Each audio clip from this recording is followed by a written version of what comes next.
जड़ भरत और सौवीर नरेश का संवाद। श्री पराशर जी बोले, उनके ये परमार्थमय वचन सुनकर राजा ने विनयावनत होकर उन विप्रवर से कहा। राजा बोले, भगवान, आपने जो परमार्थमय वचन कहे हैं उन्हें सुनकर मेरी मनोवृत्तियां भ्रांत सी हो गई हैं। हे विप्र, आपने संपूर्ण जीवों में व्याप्त जिस असंग विज्ञान का दिग्दर्शन कराया है वो प्रकृति से परे ब्रह्म ही है, इसमें मुझे कोई संदेह नहीं है। परंतु आपने जो कहा कि मैं शिबिका को वहन नहीं कर रहा हूँ, शिबिका मेरे ऊपर नहीं है, जिसने इसे उठा रखा है वो शरीर मुझसे अत्यंत पृथक है। जीवों की प्रकृति गुणों सत्व रज तम की प्रेरणा से होती है और गुण कर्मों से प्रेरित होकर प्रवृत्त होते हैं। इसमें मेरा कर्तव्य कैसे माना जा सकता है? हे परमार्थज्ञ, ये बात मेरे कानों में पड़ते ही मेरा मन परमार्थ का जिज्ञासु होकर बड़ा उतावला हो रहा है। हे द्विज, मैं तो पहले ही महाभाग कपिल मुनि से ये पूछने के लिए कि बताइए संसार में मनुष्यों का श्रेय किसमें है, उनके पास जाने को तत्पर हुआ हूँ, किंतु बीच में ही आपने जो वाक्य कहे हैं उन्हें सुनकर मेरा चित्त परमार्थ श्रवण करने के लिए आपकी ओर झुक गया है।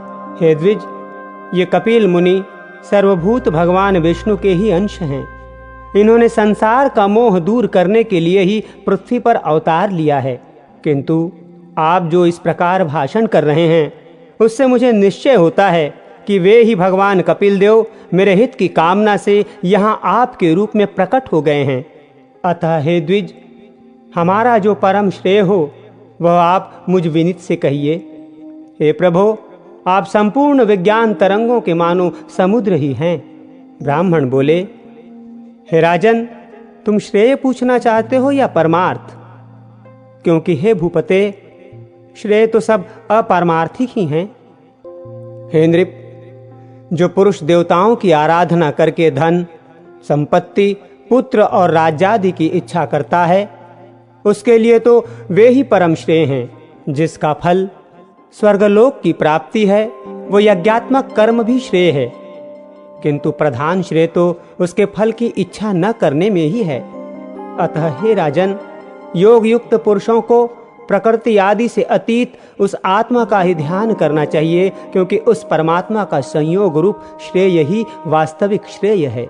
इस प्रकार श्रेय तो सैकड़ों हजारों प्रकार के अनेकों हैं, किंतु ये सब परमार्थ नहीं है। अब जो परमार्थ है सो सुनो। यदि धन ही परमार्थ है तो धर्म के लिए उसका त्याग क्यों किया जाता है तथा इच्छित भोगों की प्राप्ति के लिए उसका व्यय क्यों किया जाता है? अतः वो परमार्थ नहीं है। हे नरेश्वर, यदि पुत्र को परमार्थ कहा जाए तो वो तो अन्य अपने पिता का परमार्थ भूत है, तथा उसका पिता भी दूसरे का पुत्र होने के कारण उस अपने पिता का परमार्थ होगा। अतः इस चराचर जगत में पिता का कार्य रूप पुत्र भी परमार्थ नहीं है, क्योंकि फिर तो सभी कारणों के कार्य परमार्थ हो जाएंगे। यदि संसार में राज्यादि की प्राप्ति को परमार्थ कहा जाए तो ये कभी रहते हैं और कभी नहीं रहते, अतः परमार्थ भी आगमापाई हो जाएगा। इसलिए राज्यादि भी परमार्थ नहीं हो सकते। यदि ऋक् यजुः और साम रूप वेद त्रयी से संपन्न होने वाले यज्ञ कर्म को परमार्थ मानते हो तो उसके विषय में मेरा ऐसा विचार है। हे नृप, जो वस्तु कारण रूपा मृतिका का कार्य होती है वो कारण की अनुगामिनी होने से मृतिका रूप ही जानी जाती है। अतः जो क्रिया समिध धृत और कुशा आदि नाशवान द्रव्यों से संपन्न होती है वो भी नाशवान ही होगी, किंतु परमार्थ को तो प्राज्ञ पुरुष अविनाशी बतलाते हैं और नाशवान द्रव्यों से निष्पन्न होने के कारण कर्म अथवा उनसे निष्पन्न होने वाले स्वर्ग आदि नाशवान ही है, इसमें संदेह नहीं। यदि फलाशा से रहित निष्काम कर्म को परमार्थ मानते हो तो वो तो मूर्ति रूप फल का साधन होने से साधन ही है, परमार्थ नहीं। यदि देहादि से आत्मा का पार्थक्य विचार कर उसके ध्यान करने को परमार्थ कहा जाए तो वो तो अनात्मा से आत्मा का भेद करने वाला है और परमार्थ में भेद है ही नहीं, अतः वो भी परमार्थ नहीं हो सकता। यदि परमात्मा और जीवात्मा के संयोग को परमार्थ कहे तो ऐसा कहना सर्वथा मिथ्या है, क्योंकि अन्य द्रवों से अन्य द्रव की एकता कभी नहीं हो सकती। अतः हे राजन, निसंदेह ये सब श्रेय ही है, परमार्थ नहीं। अब जो परमार्थ है वो मैं संक्षेप से सुनाता हूं, श्रवण करो। आत्मा एक व्यापक, सम, शुद्ध, निर्गुण और प्रकृति से परे है। वो जन्म, वृद्धि आदि से रहित, सर्वव्यापी और अव्यय है। हे राजन, वो परम ज्ञानमय है। असत, नाम और जाति आदि से उस सर्वव्यापक का संयोग न कभी हुआ है, न होगा।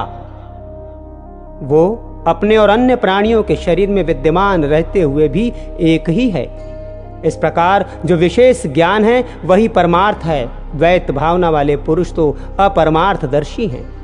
जिस प्रकार अभिन्न भाव से व्याप्त एक ही वायु के बांसुरी के छिद्रों के भेद से षड्ज आदि भेद होते हैं, उसी प्रकार शरीरादि उपाधि के कारण एक ही परमात्मा के देवता, मनुष्य आदि अनेक भेद प्रतीत होते हैं।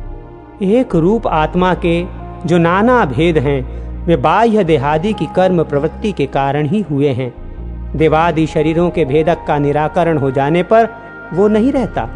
उसकी उपस्थिति तो अविद्या के आवरण तक ही है।